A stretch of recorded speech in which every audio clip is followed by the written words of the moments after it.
مولانا سید بناظر احسن گیلانی اپنی کتاب حضرت امام ابو حنیفہ کی سیاسی زندگی کے صفحہ 78 پر ایک حوالے کے ساتھ یہ بات بیان کرتے ہیں کہ حسن بن زیاد جو امام کے ممتاز تلامذہ میں ہیں، کہتے ہیں کہ میں امام صاحب کے پاس پڑھا کرتا تھا۔ میرے والد ایک دن امام صاحب کے پاس آئے اور عرض کرنے لگے کہ حضور، میری چند لڑکیاں ہیں، لڑکوں میں حسن کے سوا کوئی نہیں ہے، آپ ہی اس کو سمجھائیے کہ کوئی ایسا دھندا اختیار کرے جس سے مجھے کچھ سہولت میسر آئے۔ حسن کا بیان ہے کہ جب میں حاضر ہوا تو امام نے فرمایا کہ میاں حسن، آج تمہارے والد آئے تھے اور یہ باتیں مجھ سے کہہ کر گئے ہیں۔ اس کے بعد حسن سے امام نے فرمایا کہ میاں،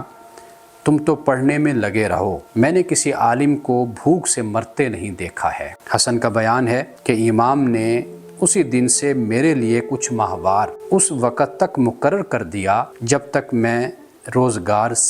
سے نہ لگ گیا۔